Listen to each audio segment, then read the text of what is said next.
What's going on, guys and girls? Josh Shelby here. Thank you all so much once again for tuning in. And ladies and gentlemen, on the line with us today is Fran from Spain. How are you doing today, brother Fran? I'm doing perfectly great. Good. Today's video is going to be covering a very entertaining, very exciting topic that I've been wanting to cover for the longest, and I kind of have and I know most everyone in the world is probably a fan of this, and that is the Christopher Nolan Batman trilogy. Uh, Fran, before we continue, this needs not to be asked, but I'm going to ask it anyway. You have seen all three of the Nolan Batman films, correct? Yes, the one that I've seen the most is The Dark Knight, then The Dark Knight Rises, and the last one is Batman Begins. Mm-hmm. Batman Begins, I Mm-hmm. saw it when I was like. It came out in 2005, so I was 6. And I Yeah. saw it like in an old cinema that was where I lived when I was younger. Then The Dark Mm-hmm. Knight, I saw it with my aunt and my mother, and I remember being like 9, and some scenes my mother would like close my eyes because they were like too graphic or something like that. And then The Dark Knight Rises, I was waiting for that movie like 1 year, and I went to see Mm-hmm. it, and I was like, best trilogy ever. Yeah. Yeah, I know, man. I remember seeing The Dark Knight Rises in theaters. That was quite an experience. It's something about movies like The Dark Knight Rises, like everybody in the audience, whether it's a packed audience or whether it's a small audience, everybody is generally invested in the movie. And I felt that way myself seeing The Dark Knight Rises. Um Starting off, friend, I gotta ask you the first question, and that is, which of the three films is your favorite from the trilogy? The Dark Knight, like no question. I All mean, right. Go ahead. I mean, like Batman Begins, I saw it the other day, like 2 weeks ago, and it's a really good Batman movie. But it's like Mhm, like a little bit more like comic booky, like more mhm, fantasy. Gotham looks like a comic book and all that stuff. mhm, And The Dark Knight Rises, like the message and the score and the overall message of Rising, it's mhm, really epic. But The Dark Knight is The Dark Knight. Like The Dark Knight has some levels of epicness, and the portrayal of the Joker of Heath Ledger, and the overall acting and the score and the photography. I would say it's like top 10, top 5 best movies of all time. Not only superhero. Yeah, I definitely would agree. And I think for me, obviously, I mean, The Dark Knight is a movie I could easily I can quote pretty much the whole film from start to finish. But for me, I think that's my favorite one. But I think um as far as how do I say it? As far as origin films go, I think Batman Begins set the template that a lot of comic book origin films and a lot of directors making origin films. I know like Star Trek, the '09 film, and even X-Men First Class, Matthew Vaughn said they were influenced by Batman Begins, and then going into Days of Future Past with X-Men, he said he looked at the Dark Knight. But moving on, Fran, how would you rank the movies? Like in a top 3, Yeah. first one The Dark Knight, Mm-hmm. second one The Dark Knight Rises, and third one the Batman Begins.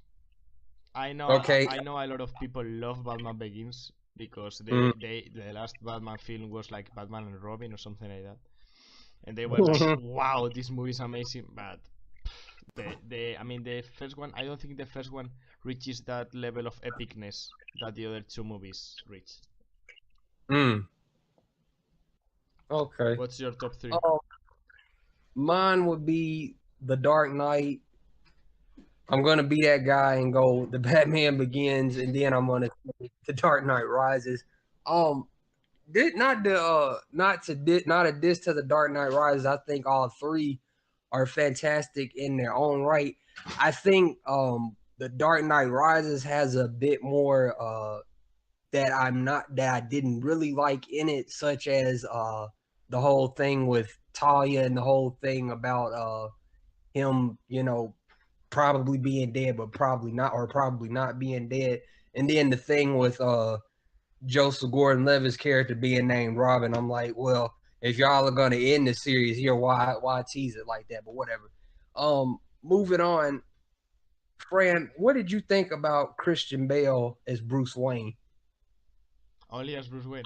I think he's like, I mean, Ben Affleck is the perfect Batman, but I think that Bale is the perfect Bruce Wayne. Like Okay. the overall acting, it really makes you feel like he's not a vigilante. Like it makes you feel like he's just another rich guy who sometimes has that like that way of acting, like really like selfish and I don't care about anything and all that. I think he's the perfect Bruce Wayne because the way he portrays the character when he's trying to disguise himself as a normal guy is better than Ben Affleck. Because Ben Affleck, in public you could see like he was all the time like really serious and really like concentrated and always looking for something. But Bruce Wayne it felt like a normal person, a rich person, and he never made you think that he was Batman.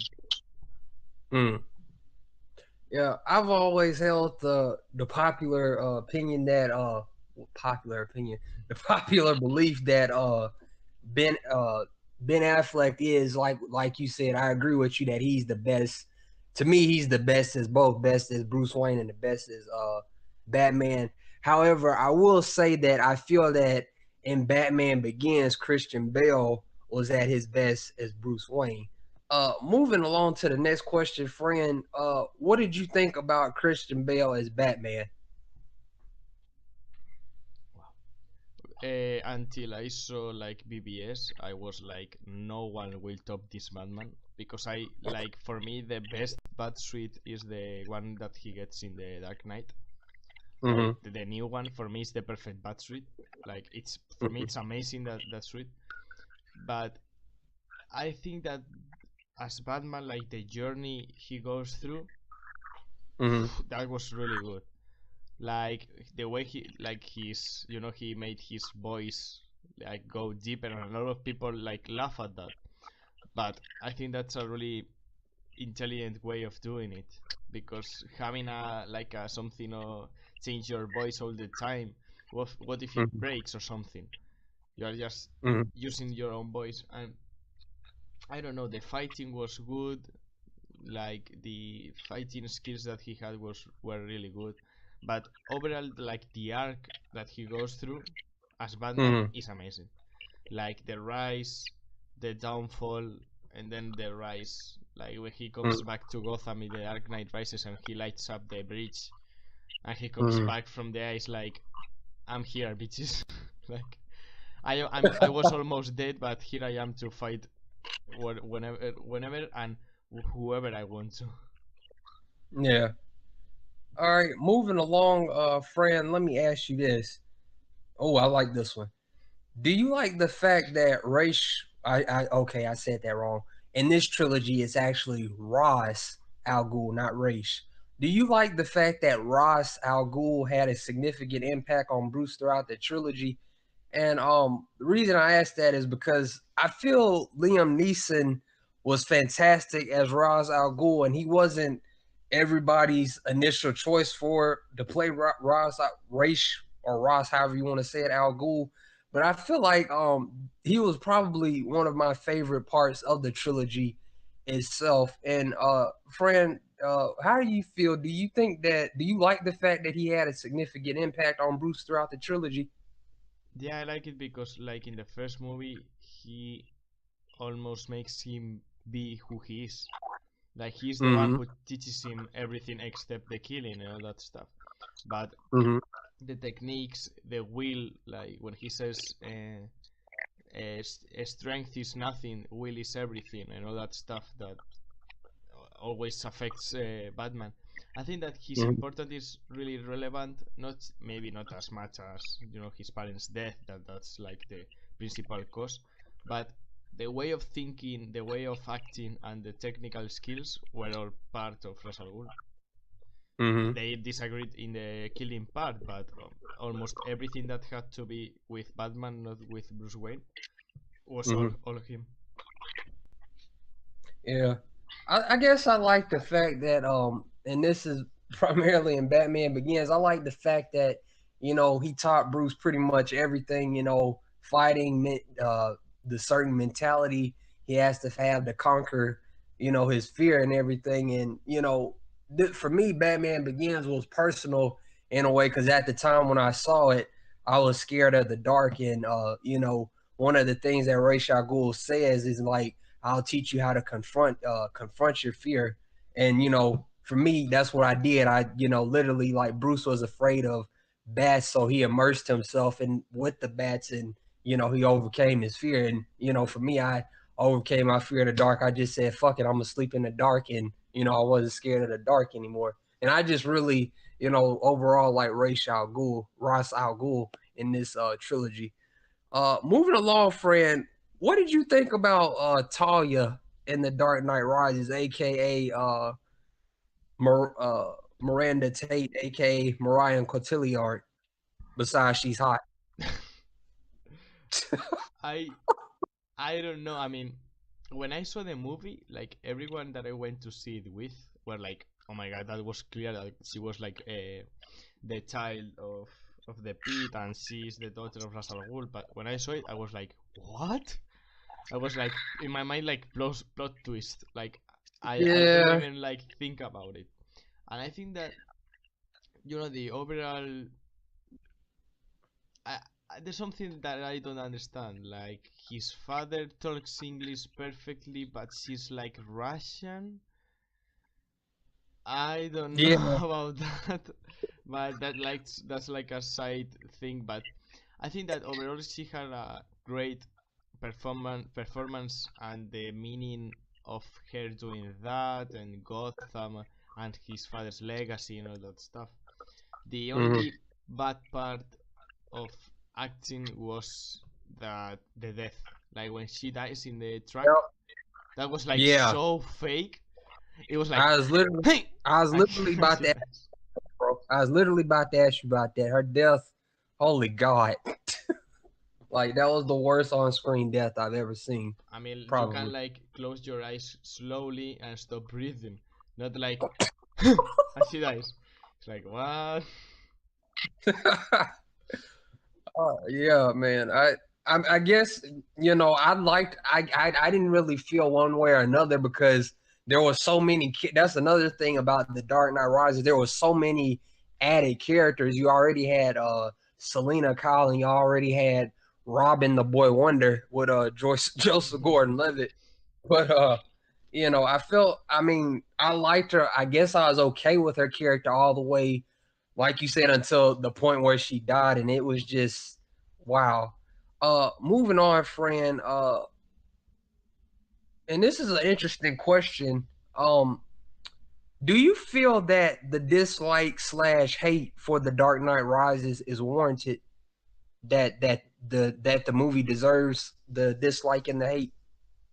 No, I think that when you make a masterpiece such as The Dark Knight, and Mm-hmm. it's like almost impossible to even equalize it, so it's natural that people are gonna go to the cinema with such high expectations and go like, "Pff, it wasn't like Mm-hmm. that much." But I don't know. Mm-hmm. I have like a special affect to the Dark Knight Rises when like the whole arc that Bruce Wayne goes through that in that movie, like when Mm-hmm. he climbs the pit, when he comes back, when he falls and then he rises up. For me, that's Mm-hmm. amazing. I think that it's natural for people to hate something when the last thing that you've done is that big and that good. But Mm-hmm. I would say that people should really appreciate like that's a really good Batman movie. Like if you think about it, thinking about the past that you had without thinking about Batman Begins and The Dark Knight, it's a really good movie.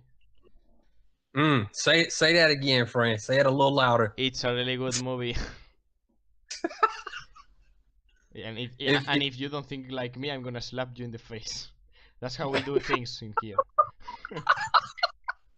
oh man, I guess for me, yeah, it's not a bad movie, but you know, like you so that great point you mentioned about not basically not focused, not expecting another The Dark Knight or another Batman Begins, just watching it as its own movie.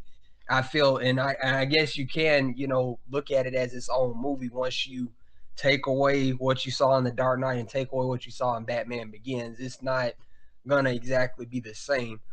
Fran, moving on, how would you rank the villains? The villains being Joker, Ra's al Ghul, Bane, Two-Face, and Scarecrow. Well, obviously the first one is gonna be the Joker. Mm-hmm. I think that second one it should be Ra's al Ghul Mm-hmm. because the how like how much he impacts the whole trilogy in the way he impacts Bruce Wayne's personality, and Mm-hmm. I'm gonna. Oh, the third one is really. Oof, I don't know what to say if Bane or Two Face because I think like Two Face is really underrated. Like Yes. everyone is like, oh, the Joker, the Joker, the Joker, but if you see the performance of I don't remember his name, the actor in Yeah, the Aaron Eckhart.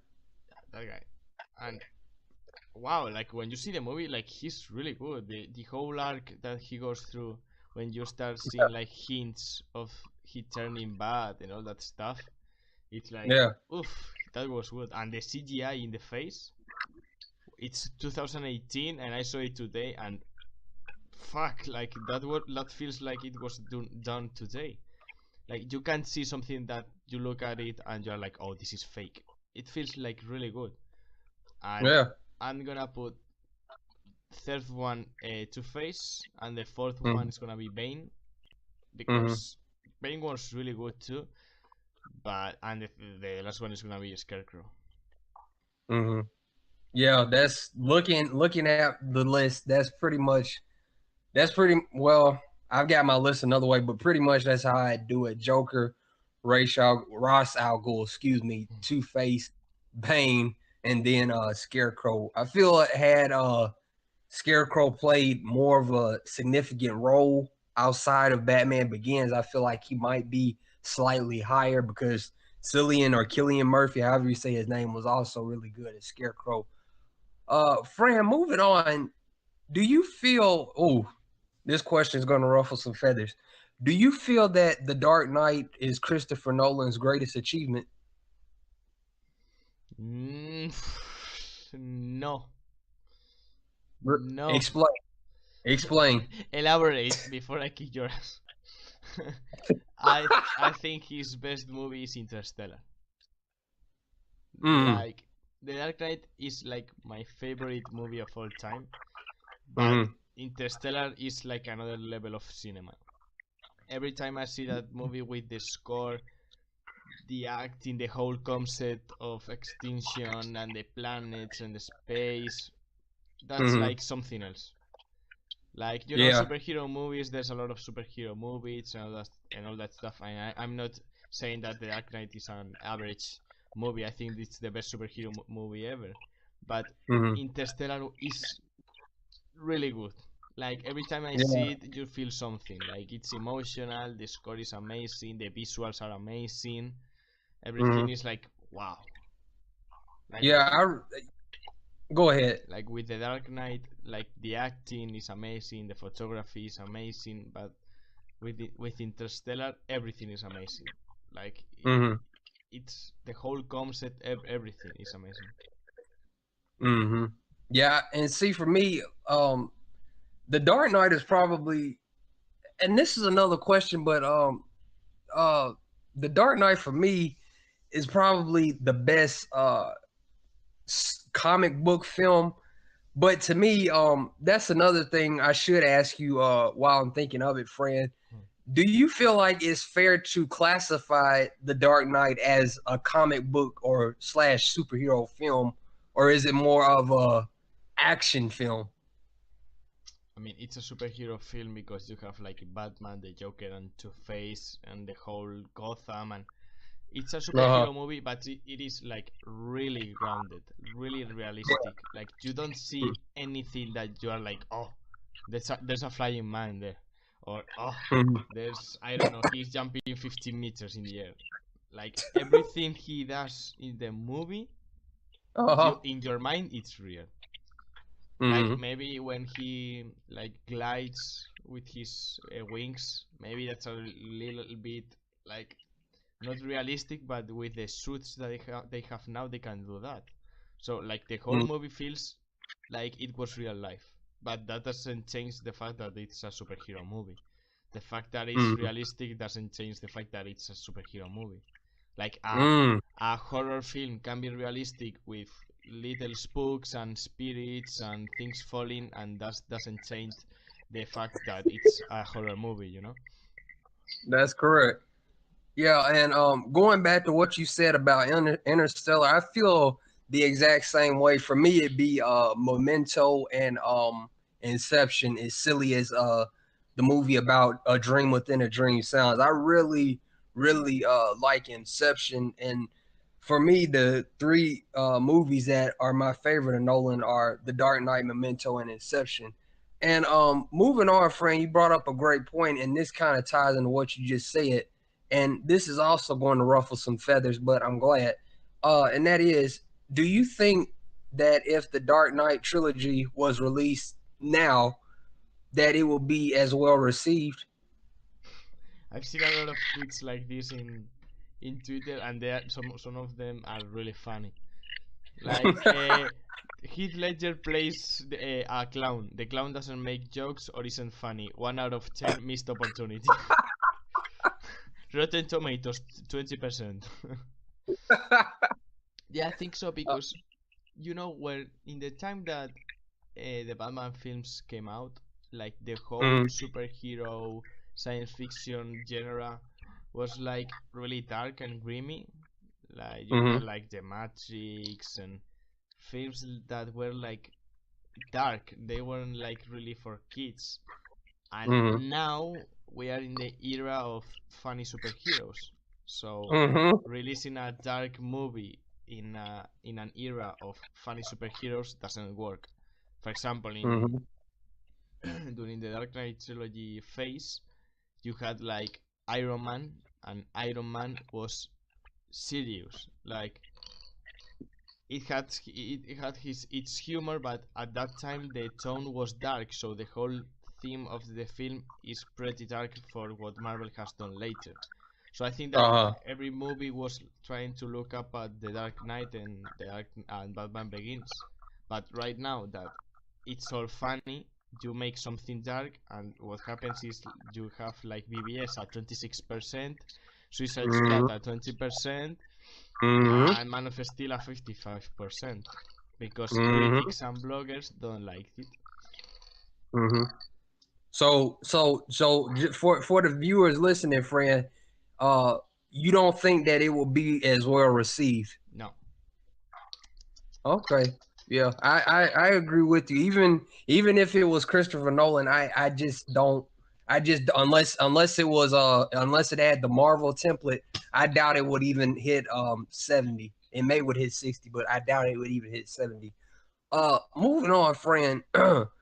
um, this next question is: do you feel that Christopher Nolan should have incorporated more villains into the movies?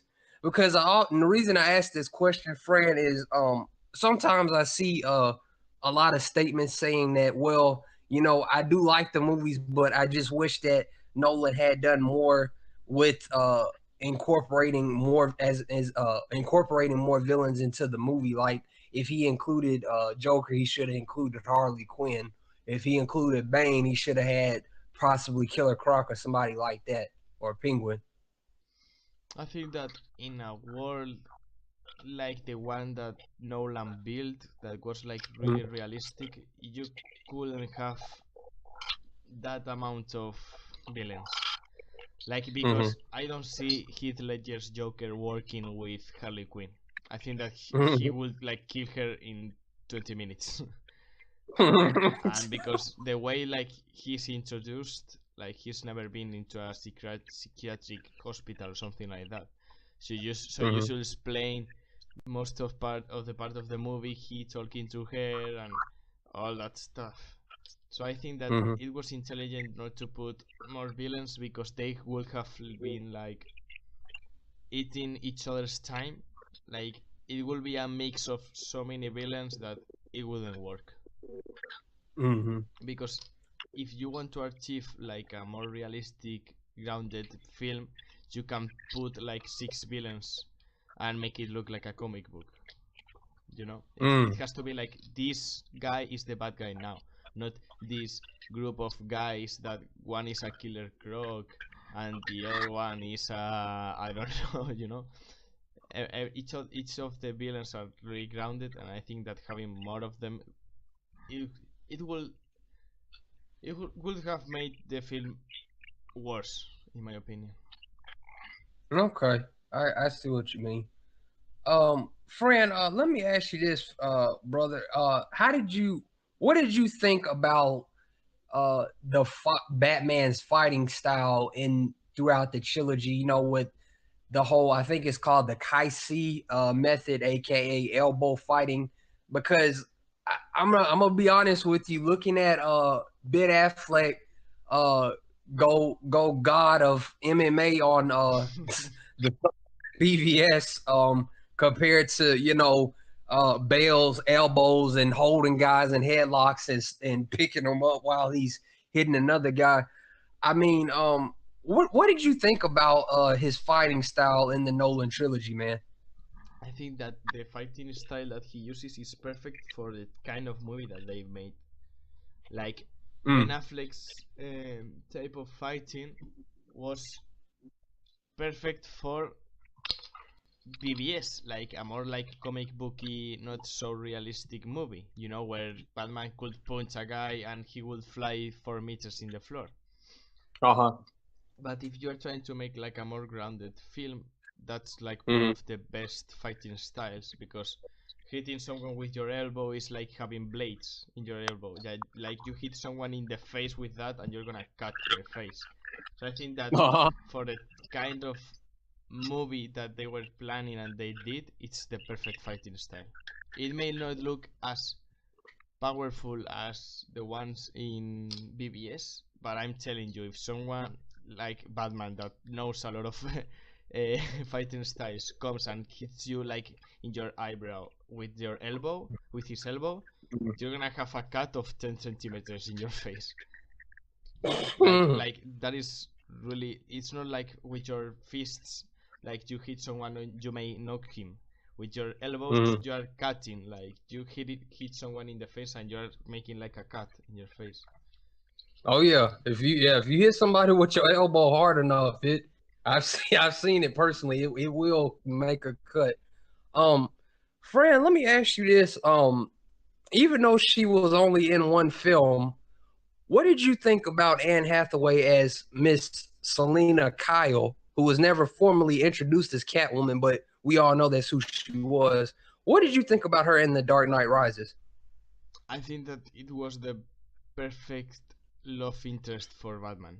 Like one of the lines at the end when he says I can't leave and she says like you've given them everything, leave, and he's like no. Like he's like Mm-hmm. that girl who is tempting Batman from his purpose, but Mm-hmm. it in the end like they go together in real life, you know that stuff. But the interaction with Batman, I think that makes the movie a lot more dynamic. Like now he has someone who is like interesting to him. That's like, Mm-hmm. oh, who's this woman? He goes to see her as Bruce Wayne, as Batman. He cares about him as she cares about him. I think that Mm-hmm. was a great point to have her in the Dark Knight Rises because it's like the Mm-hmm. counterpart. She's like bad, good, and she wants to leave, but Batman makes her better than she was, and she makes him better than he is. I think that Mm-hmm. it makes the movie more dynamic. Mm. Let me ask you this, Fran.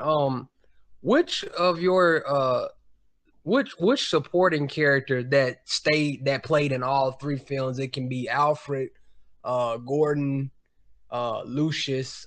Which of those supporting characters among those were your favorite? Who would you say was your favorite? It's a tough choice between Alfred and Gordon.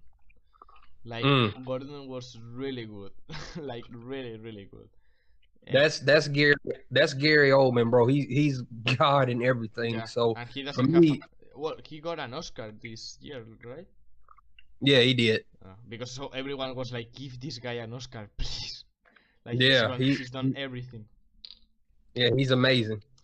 I mean, Alfred is like the perfect supporting character in all the three films. Like not only cinema talking about, but in the movie, like the way he advises Batman and all that stuff, it's really good. But I think in the third movie, Gordon is amazing. Like when he Mm. says, when Bane is giving the speech and he says to the future Robin, like, I wish that one day you had a friend as good as I had that covers Oh himself yeah, with shit so the rest of us can live freely. And the way he delivers that line is like, wow, it makes you yeah, remember the last movie and everything that it's happened. intense. And Yeah, it was intense. you know the that's the part of the movie that always gives me chills in the Dark Knight, like the last monologue.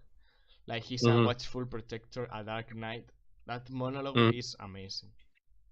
Mm. But Alfred is really good, so I can't decide. Technical draw between the two of them. Yeah, for me, man, that base even off of that line alone, I have to go with Gordon. I feel like I feel like Bruce had another luxury in having not only Alfred, but he, in a sense, also had Lucius, and in a lot of ways he had Gordon, but Gordon was more of a friend, whereas Lucius and Alfred were more like the father figures that replaced his father that died. Fran, I want to talk about Heath Ledger. I know you've probably been wanting to talk about Heath Ledger for a very long time. Um, Fran, talk to me. Let me know. What was your first what was the first emotion that you felt when you first saw Joker on screen and finished the movie was over and Joker had his final bout at the top of that building and everything. What did you think? Did you really did you believe he was gonna win an Oscar? Because I see a lot of people saying that, well, if he hadn't have died, he wouldn't have got if he hadn't have died, he wouldn't have gotten the Oscar. Well, when I first saw the movie, I was like 9, so I don't really remember like almost anything about the time I saw it. But the Mm. next times that I saw it, I feel like the Joker character is not only the performance by Heath Ledger, but the way Mhm. he's written and his character arc. Like, Mhm. it's like what he says that, do I look like a guy with a plan? Like, everything he does, you don't expect it. You're like, you Yeah. just see him do things in a crazy way, but you don't know what he's gonna do next. You can't say, oh, now he's gonna blow up this train or something like that. It's Yeah. when he's in screen, you don't know what's gonna happen. It's like, Mm. is he gonna kill someone? Is he gonna laugh? I don't know what's gonna happen. And I think that Yeah. without him dying, he would have got the Oscar too. Like the way he portrayed the character, like when I'm seeing the movie, I always try to think of the face of Heath Ledger, and I can't feel it in the Joker. Like he's Mm. so well into the Joker, like he changes his voice, the way of acting, the tongue movements, Mhm. the way of walking, the way of dressing, everything. Mhm. Like he is the Joker. Like when I see the movie, I don't think that he's an actor playing the Joker. I can't even see his face under that makeup. Yeah. just see Yeah. that force of nature that you don't know what he's gonna do. Probably nothing good, but you're like Yeah. looking at the movie like, okay, what's gonna happen next? What's he gonna do? I think that was Yeah. amazing. Yeah. Man, we've been on this for like 35 minutes, man. Friend, let me ask you this because I see this tossed around a lot as well, and I don't like to cause what hurt, but sometimes I do. As a matter of fact, I just got a comment in my comment section earlier today, and I just I let them have it. But more to the point, Fran, I see this tossed around a lot, and I'm gonna ask you how do you feel about it. There are some people that suggest that Christian Bale's Batman should have been the Batman that was in Justice League. Do you agree or disagree? Yes, I'm being serious. Kevin Smith said that like recently, and everyone was like, "What? No!" Like, I think that Bale's Batman wouldn't fit in the universe that Snyder created. Like Thank the you. universe that Snyder created was like more like comic booky. Mm-hmm. Everyone had superpowers, and there were like Mm-hmm. extraterrestrial enemies. Like the Mm-hmm. Batman, the Bale's Batman works because he's a man in a suit. Not, where he's a legend and all that stuff. But in his Mm-hmm. universe works because most of the villains are human villains. But you can't put Bale fighting the Man of Steel. Like, it's just, I mean, not because he's like as big as Ben Affleck was, but Uh. I don't see Bale's Batman finding kryptonite and having that desire of killing someone. Like when the Dark Right. Knight Rises ends, he's like, I'm done. I'm not angry anymore. I'm just gonna live my life. Mm. The BBS Batman works because he's still the Batman and he doesn't forgive his past and he's like really depressed and all that stuff, and that's why he wants to kill Superman. But why would the Batman from the ending of the Dark Knight Rises want to kill anyone? Exactly. That's like, listen, let the past die and relax. Like what happened has happened, and let Mm-hmm. it be. Just Exactly. like Uh, I understand that debate in 2013, but not in 2018, where Ben Affleck has been in like 3 movies. yeah. That's old. Oh, man, this last question, it's funny we've been talking about the Dark Knight Rises, friend. How did you how did you feel about Joseph Gordon-Levitt as Robin in the Dark Knight Rises? Because the more I thought about it, and it's funny, I hate to compare the two, Marvel and DC, but the more I thought about it, I hate to bring this up, but I'm gonna do it anyway. I'm sure you see people complain about the MJ thing in Spider-Man Homecoming, and the more I think about it, as I sit here in my boxes, no homo, the more I thought about it, I'm like, well, if y'all are complaining about that, well, look at what Joseph Gordon-Levitt did in The Dark Knight Rises. You should use that name more often, Robin. And you're like, oh wow, there's potential there, but I guess there's not. What do you think, Fran? I think that that's like a good cliffhanger to make you understand that there's not. I mean, there's no more Batman, but there's gonna be a new kind of vigilante helping Gotham. And Mm-hmm. I think that through the film, I didn't even expect that he's gonna be Robin, because when did Robin was a cop? But Mm-hmm. that I don't really care about that. But I think that as a character in the film, I really enjoyed him. Like the scenes that he was in, I felt that they felt natural and really well put in the film. I didn't think like, oh, this guy is like better not in the film. I really when I was seeing it, I really enjoyed his movies. I mean, his movies, His scenes. his scenes. Sorry, and the comparison, I don't know. I mean, the there's something that I don't really understand. Like MJ is supposed to be like with red hair, and the ones from the MCU is like brown hair, and she's like African American. And in the comics, she's like white and has like red hair. I mean, that's something that, I mean, doesn't really put me out of my sleep. But you know, I don't know if you think this, but a lot of people are like, "Oh my God, Scarlett Johansson is gonna play a transgender," or "This guy played an actor like Robert Downey Jr. played a black guy." Like, oh my God, they could have had like a black guy playing that role, and then you see things like that, and you're like, where are you? Like, where's the same people who says this now? Right. Like, I mean, I don't care. I mean, when I'm seeing the film, I mean, I'm like, oh, she's not white, she's not Matt MJ. I mean, that's stupid, but I just get bored that when it's in one way, they complain about it, and when it's the other way, no one blinks an eye. It's the only thing. Yeah. Well, Fran, I'm glad you brought that up, man. For me, I've always said that I really don't care about racial changes in the movie. I'm all for diversity.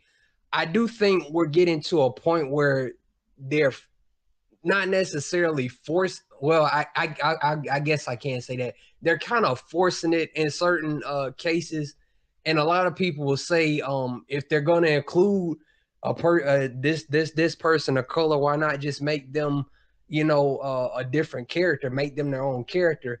And I can see that point of view, but at the same time, if it's a fictional character, I mean, we can look at Exodus, Gods and Kings, where that movie was supposed to be about Moses, yet really none of the people in the movie were Hebrew. But at the same time, you know, we know the actors in the movie. But Fran, there's one more question I wanted to ask, and I actually just remembered. What did you think about the sewer fight with Bane and Batman? Do you think it was epic, or do you think it was sloppy, or do you think it was both? I think that it was epic because of the choice of not having music. Like, you felt every punch, like with the screams and the when he punched Bane, you heard like bam, bam, and then Bane when he punched, like he like cut the air, like you could hear like woof. I mean, I think that was epic because it showed the physical superiority of Bane over Batman. Like Batman threw like 15 punches and Bane threw like 2, and Batman was in the floor, knocked out. I think that was epic, not only because of the fighting that was really good and the voo voo and the pa pa, but because of the no music. When I was like with no music, you felt the punches, you felt like the pain, the screams and everything. You just felt like the downfall of the bat. You just saw him like a vulnerable child. Like Bane threw him like 3 punches, and he punched the mask and he breaks it, and that's like, wow, he's breaking it like with his fists. Yeah. I definitely. The water makes everything like really epic because their suits like glow and like shiny. That's really good too. Yeah, especially the way Selena's just standing in the background, like, what the hell have I done? Too, that to me was really cool. Fran, I thank you for stopping by, and that'll be all for this video, ladies and gentlemen. You all please go subscribe to Fran's channel, which I'll leave a link to in the comment section and in the description. And Fran, again, thank you for your time, and ladies and gentlemen, thank you all for tuning in, and we'll see you all next time.